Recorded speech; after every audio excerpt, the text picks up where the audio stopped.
Okay, once again, reacting to another Nostalgia Critic video, and which it has something to do with Superman. Yes, so continuing on, reacting to some Nostalgia Critic videos that have to do with Superman, and because of Superman Month that Doug Walker, aka the Nostalgia Critic, has been doing. Yes, obviously, I know maybe some of you were expecting me to react to Superman 2 and that being the first. Well, it's coming, but before that, I'm reacting to this, and yes, you read the title, the Nostalgia Critic's review of the Superman animated series.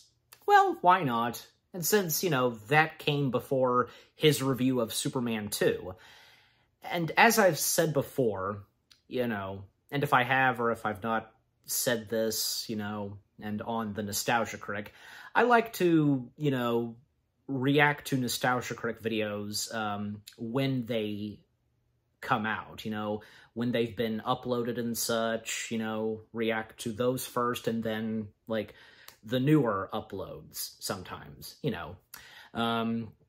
But yeah, so without further ado, and with no time to waste, yeah, let's see what the Nostalgia Critic has to say on the Superman animated series. And just very quickly, I watched a little bit of the Superman animated series. I think I saw one episode on TV, and then I saw this on YouTube, that episode where Superman and Batman teamed up because, you know, Joker and Harley Quinn came into town in Metropolis. Ugh.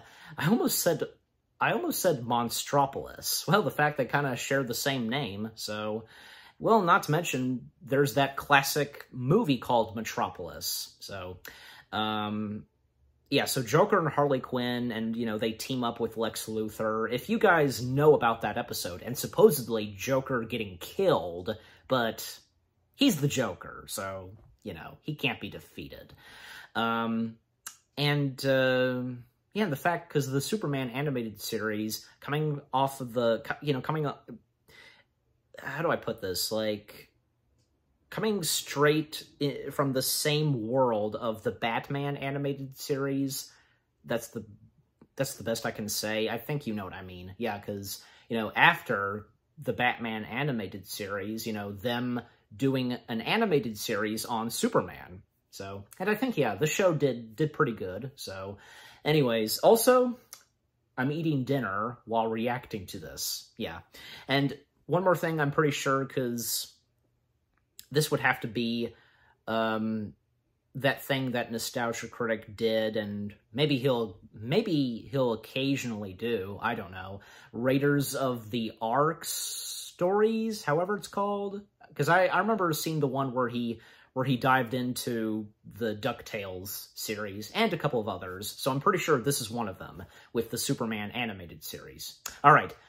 Enough said, like I said, but I kept talking. But, you know, so, I mean, not only are these reaction videos, but they're also talk/discussion videos, you know. I'm not the only one that does that, okay, on YouTube. Alright, so, enough said. Let's go ahead and get this video started in 3, 2, 1, play. Hello, I'm the Nostalgia Critic guy. Remember it so you don't have to. And welcome to another rendition of Raiders of the Story Arc. I was right. Raiders of the Story Arc, right. I kind of got it backwards. Like... Have I talked about Batman, the animated series yet? Okay, a few times. A lot. You can gather that it was a huge hit. So, with all that popularity, Pizza. It only made sense for the makers of the show to move on to the next logical superhero. Yes, Howard the Duck. They took their entire creative team and they went into Howard the Duck. Superman! Unlike the Batman cartoon, though, they did just start out in the middle of the story. Here, they had to go straight to the beginning of his origin, and give him, you guessed it, a story arc. But this would be tricky, seeing how most people already knew the story arc of Superman. Moses with aliens. So it would be a little bit more difficult to make this fresh and new. Does it succeed? Well, let's take a look. So we get our first episode, The Last Son of Krypton. Yeah, last one until we see the guest star list of future episodes. we get a look at Superman's father, Jor-El, who is very happy that his science suit is able to hold all of his chip. Gathering readings for final subterranean probe. Gets attacked by a Metroid monster, but manages to fight it off and continue with his research. Research that a giant computer named Brainiac is very interested in knowing. The Planetary Council demands that I analyze your data. People don't like to be spied on. I'm sorry, Jor-El. This cartoon series is too important for me to allow you to jeopardize. So we see that Krypton is a little bit more diverse than it is in the other movies. Not only do they have black people on Krypton, but also British people too. Real British, not that fake British that Brando was trying to pull off. We'll start going over the data. I keep thinking, what if it supports your theory? What then? We can deal with it. This is Lara, Jor-El's wife, and of course his son, Kal-El. Which begs the question, is the last name in this family L? They go back home to look over the data they've discovered. But Lara's father, played by Tony Jay, is not enthusiastic and tries winning his daughter over to his side. If he persists in predicting the end of the world, it'll be the end, all right, of his political and professional career. But what if he's right, Father? Try convincing the council. That's Tony Jay. One support of his theory.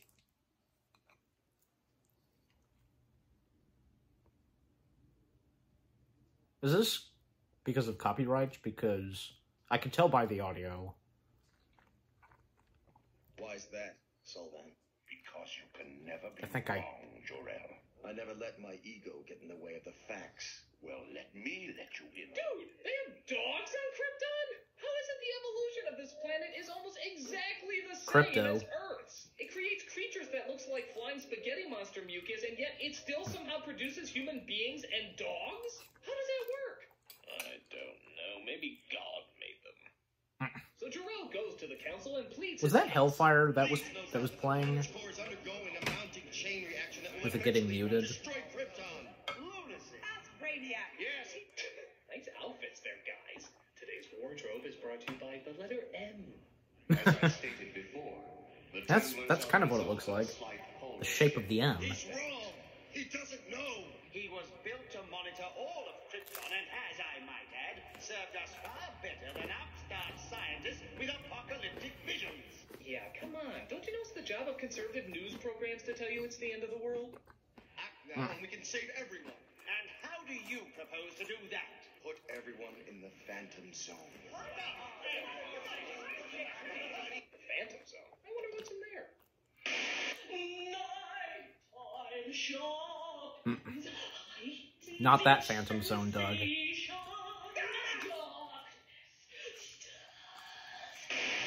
can restore ourselves later on another planet.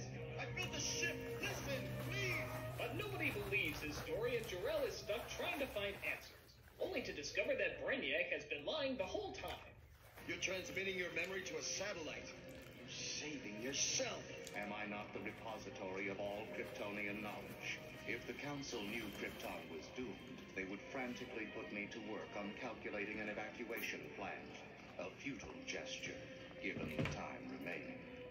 Wait a minute. Jor-El built a ship, and they both must have known for the same amount of time that the planet was doomed. Why couldn't he come up with an evacuation plan? Hell, Jor-El had a plan ready to go. Why didn't Brainiac just say, Bitches, you're screwed. Pile into Jor-El's car. It's a 6-seater. But the guards locate him and try to shoot him down.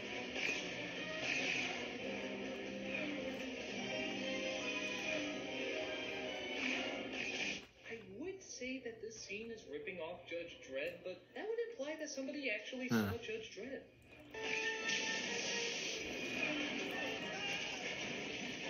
Well, So he escapes the movie guards has its and makes fans, it home, obviously. where the family decides the only logical choice is to save their only son.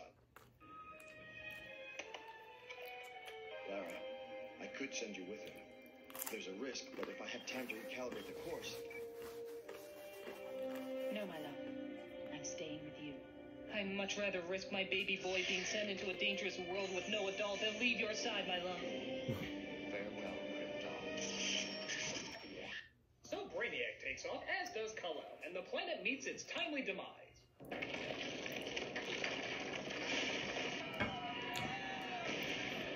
You know what just hit me? I don't think they ever specifically say in this version what it is that destroys them. Is it the the inside of the planet? Is it colliding with another planet? Is the sun Possibly. too close? Is it Marvin the Martian again? Oh, I'm going to blow up Krypton. It obstructs my view of Venus. I think anybody could do a good impression of Marvin. Isn't that lovely? Isn't that lovely? As we begin part 2, I can. Kal-El crash lands on Earth right in front of a couple known as the Kents. Whoa, Martha, what are you And to doing? assume that Supergirl and Crypto survived as well. Just my point. Could be Russian. A Sputnik baby. I don't care where he came from. Okay, the All I audio know is is he better wants now. us, Jonathan. Look how he's reaching out to you. Ah, yes, to hell with calling authorities. We'll just replace the word kidnapping with adoption, and all our problems will be solved. What do you think of the name Christopher? Well, they What do you think did of adopt him. Clark? So Kal-El has now grown up into a teenage Clark Kent, but he can't help but feel he doesn't quite fit in. Lately, I'm feeling kind of weird. You've always been weird if you ask me. Hey, it's Lana. You know, the girl who's had a crush on you since we were 3. You can tell me. Wait, what? You know, the girl who's had a crush on you since we were 3. Okay, anyone who would just awkwardly say that, they're the weird ones. I think the only thing weirder is that Clark doesn't take her up on it. I mean, you're a teenage boy. I don't care what planet you come from. Your hormones would grab that Mary Jane wants some in a millisecond. And I could see things, too, like in the gym. Miss Stevenson's inside, putting up decorations for the dance. You're saying you can see through walls? So, how many times have you peeked into the girls' locker room, huh? Lana? 12. So he brings up these issues to his mom Doug. and dad, and they decide it's finally time to tell him the truth. They show him the ship as well as a strange device that came with it.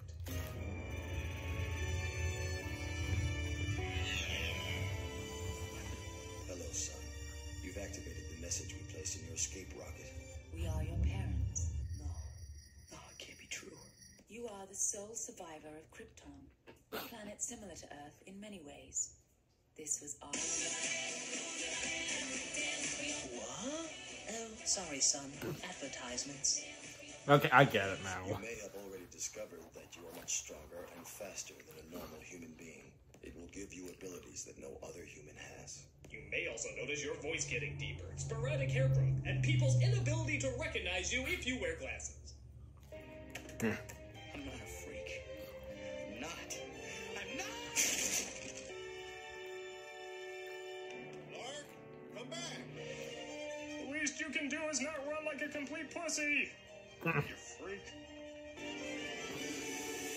But he discovers more of his powers and figures out that being a freak is, well, freaking awesome. Oh, Clark. It's okay. And faster than you can say, what transition?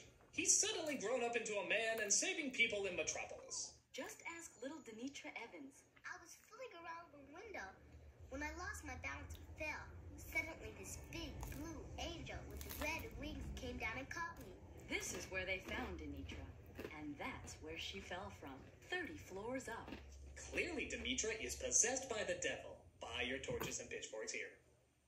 He steals the front page of the Daily Planet from Lois Lane, voiced by Dana Delaney. And she's pissed because despite her wearing a skirt about as wide as toilet paper, she's not getting the attention she feels she deserves.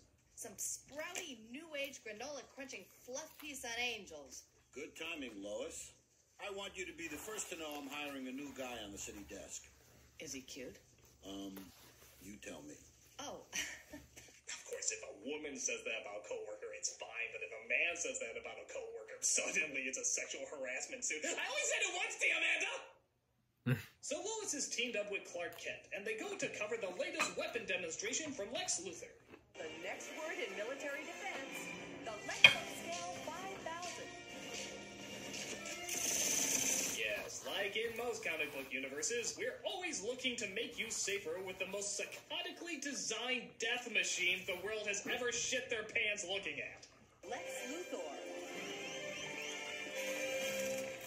I'd like to say that I view the Lexo suit not Voiced as an by instrument Clancy of Brown. war, but as an instrument to end war.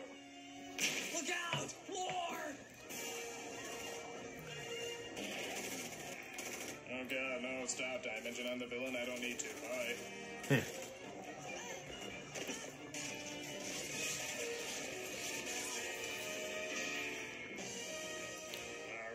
get one, but I never want to see you in trouble again. Got it? I'm gonna hold you to that. Never, ever again! So the villains tried to destroy another plane to get Superman away from them, as this begins our third part of the story arc. Whoa, wait a minute. No wonder the plane went down so easily. Half the equipment isn't there. Oh. Everyone always wants to fly southwest, but then when you see where they cut corners... Was that an error Of course he saves the of plane an animation error? Mime. Thank God. And all of Metropolis is amazed. That's funny. Where did he come from? What does he want? Look who I'm asking. Nice S. Nice S. I know, I heard it too. Here's a clip of something awesome to offset it. Better? Okay. So everybody wants the story on Superman, and Clark is wondering what's the best route to take. Suddenly people are calling me Superman. They want to know everything about me. Some are even afraid of me. You'll always be Clark Kent. Superman just helps out now and then. Still, it wouldn't be bad if people knew a little more about Superman. I don't want anyone thinking you're like that nut in Gotham City. You know, Spider something. So Superman decides to give the story to Lois in a not-so-subtle way. Excuse me, Miss Lane. I believe I'm the one you want to talk to. Where are you? Just hang on. It's okay. I learned this by watching my parents. We just call this an adoption instead of kidnapping, and everything will be fine. As far as I've been able to piece together, I'm the last survivor of a planet called Krypton. Krypton. Uh-huh. All I ask is that you tell the truth about me. And that is? I'm not here to scare anyone. And if they ever make a movie about my life, don't hand it to the guy who directed 300. I saw Sucker Punch. It was bad. So Lois prints the story, and people get the info they've been looking for. But there's still the issue of Lex's missing suit, which Clark now thinks might have been planned so that the Pentagon would pay even more money for Lex to make an even larger one. When all is said and done, this could net you a multi-billion-dollar windfall. You're very amusing, Mr. Kent, is it? Nice work, Smallville. You're only the second person I've ever seen get under Lex's skin. Who's the first? Me, when I dumped him. Whoa. Ancient history. Anyway, what makes you think No.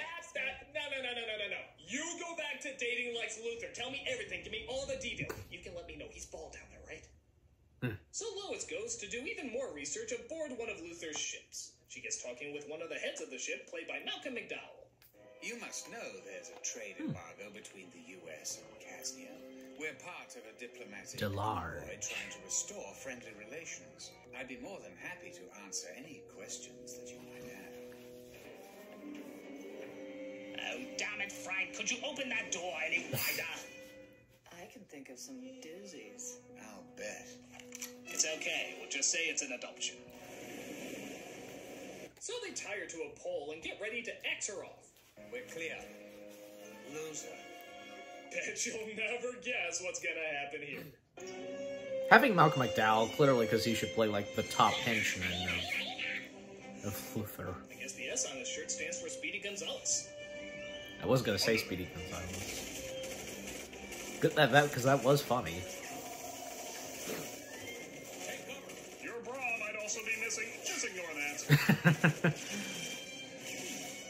Superman. Oh, yeah, they got that angle because it was so important to the story. No, really, I swear, they got that angle because cinematically it just worked so much better. It was much more compelling. I mean, what other reason would they possibly... You can't even hear me anymore, can you? Yeah, well, let's try this. That'll teach ya. I was listening, Doug. So long, sweetheart. Hey, there's another one of Looney Tunes. Roadrunner. Never mind me, just a giant walking mechanical robot going for a stroll. You piece of shit! I'll stab you in the elbow! So it looks like this fight is over and... Nice. It's not over yet. What was that from? Superman does get back up, That and puts audio. that evil machine in his place.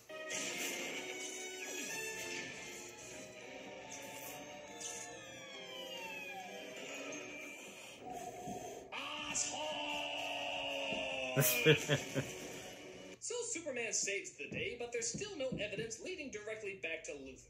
But that doesn't stop Old Soup from paying him a visit. Nope. The confrontation. You see, Superman, I own Metropolis. My technology built it, my will keeps it going, and nearly 2/3 of its people work for me whether they know it or not. Even you have to admit it's a model of efficiency. Huh, it's like Donald Trump, only he knows he's evil. Why don't you float on in and we'll discuss it? Say something! I'll be watching you, Luthor. Though our designs may vary, our voices might change, and we may even work in a few swear words every now and again. I'll be watching you for a long time. And in the realm of live-action films. So Superman flies off into the night, and right? everybody cheers. The end. What the fuck? A Brainiac. What's with the walking clitorises?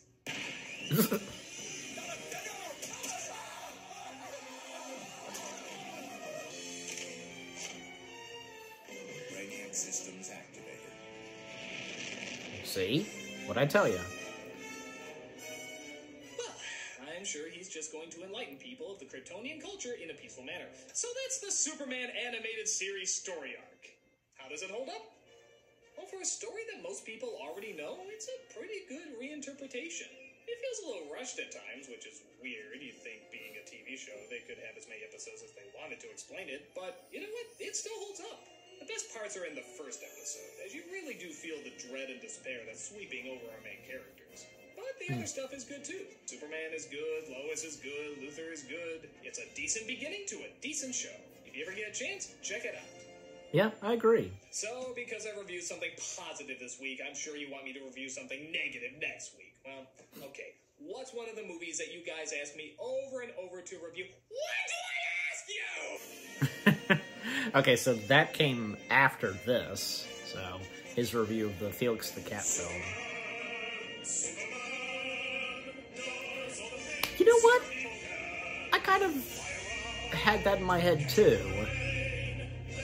Superman! So.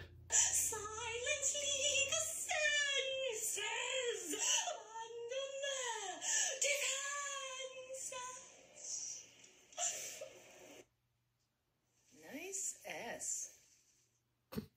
Which kind of sounds like, you know what. I thought that was going to be a blooper with, you know, the Phantom Zone, her singing. I think she was, I forget her name. I think she was probably, she used to be a Channel Awesome member. Is it the same? Is she the same girl where, because I saw this video, before I get into, you know, the video of, of his review on the Superman animated series, I just want to say, because I remember seeing a video where Nostalgia Critic guest starred on someone's channel or something where they were eating Count Chocula cereal, I'm pretty sure.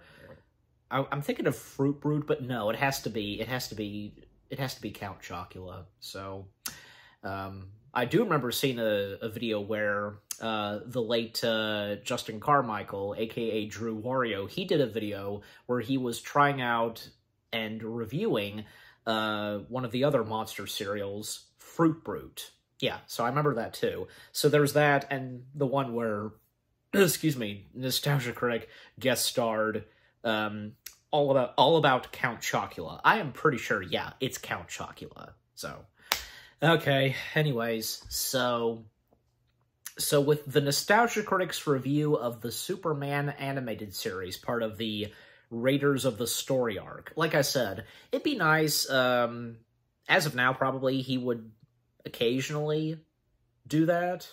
I don't know if it really came to an end, him doing Raiders of the Story arc. I mean, there's that. There's also Old versus New, and What You Never Knew. What You Never Knew is one of my favorites that he's done. Is there a specific name to those that he does, those special kind of videos he does? You know, from Raiders of the Story arc, What You Never Knew, Old versus New. Yeah. But I think, yeah, because as of now, he would occasionally do that stuff, most notably old versus new. So, you know, I mean, at least as of now, he would occasionally do top 11 videos. So that's nice to see. So, yeah, with the Superman animated series, get to it now. Yeah, because with what Doug, aka the Nostalgia Critic, said about the show, and the first batch of episodes, the first story arc, you know, the beginnings of Superman, you know, we see Krypton, and then him arriving on Earth, and you know, as he grew up and a teenager, and when his Earth parents revealed and told him where he came from and so on, and like with every adaptation of Superman, him seeing his parents with this, like, message and so on, you know, and, you know, with him taking on something of Lex Luthor's, you know, which being a robot, and the beginning of Lois and Superman/Clark Kent's relationship, and little did she know that they were the same person. I wonder, because it had to have happened at some point. I were to assume that sometime later on, during the Superman animated series, Lois found out eventually. If it did happen, I can't remember. I do know, for one thing, that I think, yeah, at some point Lois found out the identity of Batman. Yeah, I've seen a clip of that on YouTube. And that was nice, that Superman's adoptive mother/Earth mother mentioned Batman. Not by name, but at least mentioning Gotham City. And we know who's in Gotham City. So, you know what? And that's the thing, because in this version of Superman, you know, apparently because Batman came first, and then Superman. Well, I guess, you know, it doesn't matter, so, you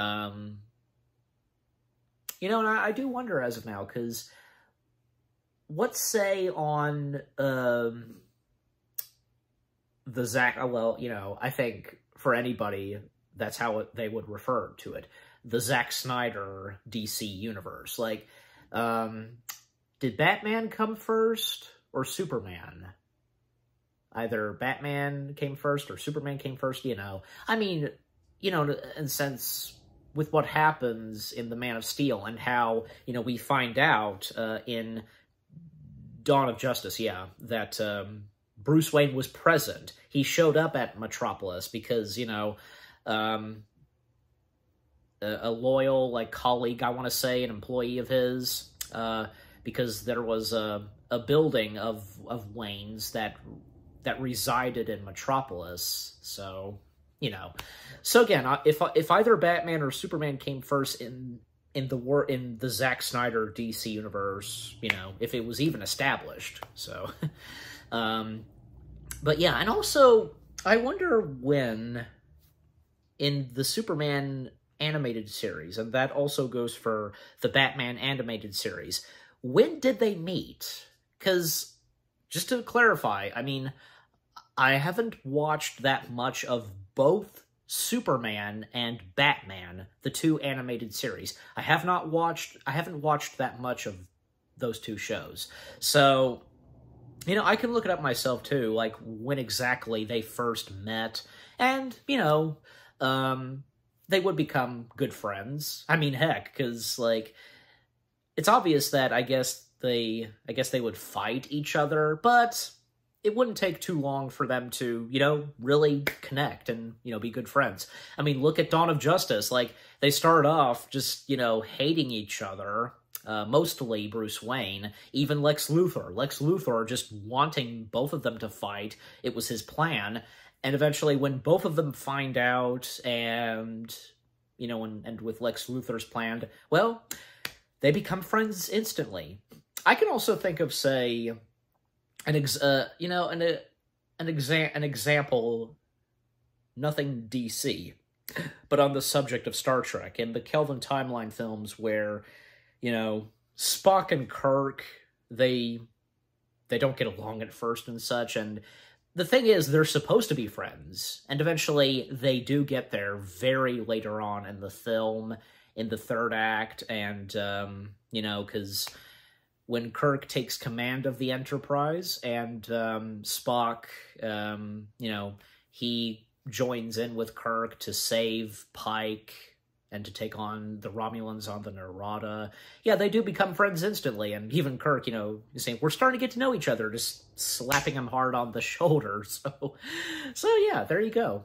But, again, more on the Superman animated series, because some stuff that he pointed out, because, like, with an animation error, because of that plane, the shot of Lois's legs. I was paying attention. I was paying attention to Doug, you know, despite the fact he threw in that scary face, you know, to make sure that we were listening to him. And it was cool that Malcolm McDowell did a voice in this. And again, having Malcolm McDowell, and for him voicing one of Lex Luthor's henchmen, because it's Malcolm McDowell, clearly that one henchman has to be the top, like, main henchman, like, the leader of the other, like, henchmens of Luthor. You get what I'm saying. There have been some, like, henchmen that would have a big role in movies, you know what I mean? So, and I was also wondering, well, obviously, because this didn't happen in the first batch of episodes that Nostalgia Critic went through and reviewed.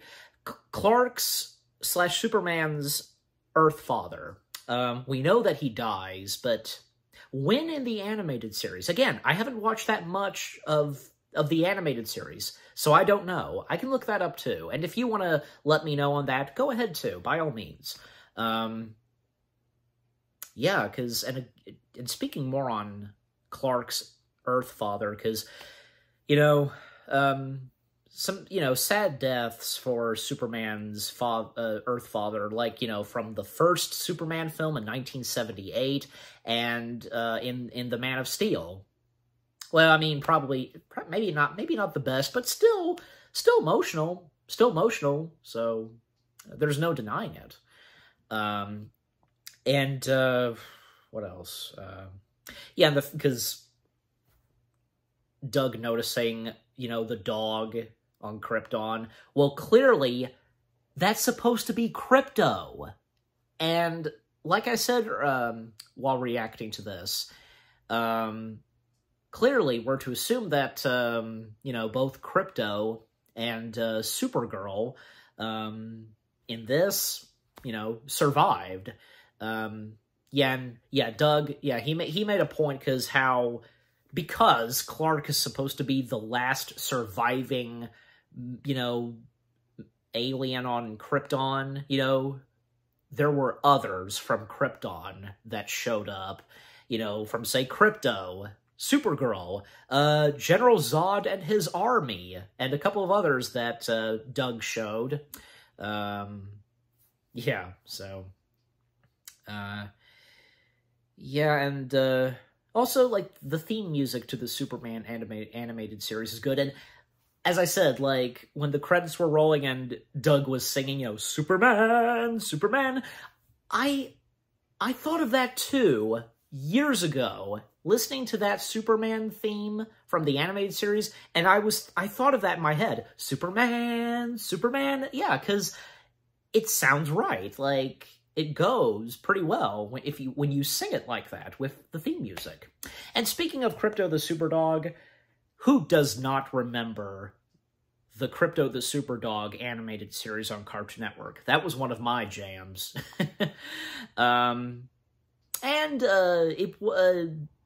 Nostalgia Critic did talk about that at one point. It was the DW Kids video, I'm pretty sure, yeah. And it was saved for last, and I should probably react to that at some point, and, well, as you're watching this, I've done it by now, so, but in that, because, Tamara, throughout the video, like, at times, Tamara was going nuts, wanting to talk about Crypto the Superdog. Well, I were to assume that, it was one of Tamara's jams when she was young, so, you know. Hey, look at that, Tamara, because you and we share something in common. We both loved Crypto the Superdog, so, but yeah, so again, that was saved for last in that video, DW Kids, yeah. It's funny, because, you know, that and another network that had kids in the title, you know, Fox Kids and DW Kids, they shared a lot in common. They for sure did. They even played some of the shows, some of the same shows on the networks, because Animaniacs and Batman were on both Fox Kids and DW Kids. You know, it's obvious with DW Kids, Warner Brothers. Yeah, but I think that's gonna do it for this reaction video. So, anyways, again, overall, and with with what I have left to say, the Nostalgia Critics review of the Superman animated series, pretty good and well said. And yeah, I would have to agree, it still holds up, and no doubt about it that it was good, you know? It turned out to be another pretty good DC animated show that's in the same world as the Batman animated series, for sure. So again, a good review on the Superman, the Superman animated series. Yeah. Okay, so what about you guys? What do you think on the video itself? What the Nostalgia Critic said, and, you know, with his review on the Superman animated series, and if any of you had watched this show, and if any of you who, you know, grew up in the 90s, you know, watched this, because, you know, if I remember correctly, it came to an end sometime around the early 2000s. I'm pretty sure. Yeah. And after that, because there were more materials that were canon and in the same universe as both the Batman and Superman animated series. Yeah. And with what I've had to say about the video and other stuff that I've said, and yeah, what did you think of my reaction? Leave comments and give this reaction video a like, as always. And so, with that being said, thank you very much for watching. I hope you guys enjoyed my reaction to the Nostalgia Critics review of Superman, the animated series, part of Raiders of the Story Arc. More reaction videos are on the way. They're going to be awesome. Keep looking forward, and I'll see you guys in the next video / reaction. And of course, you should know what's next. Nostalgia Critics review on Superman 2. Stay tuned for that. Take care, and peace out.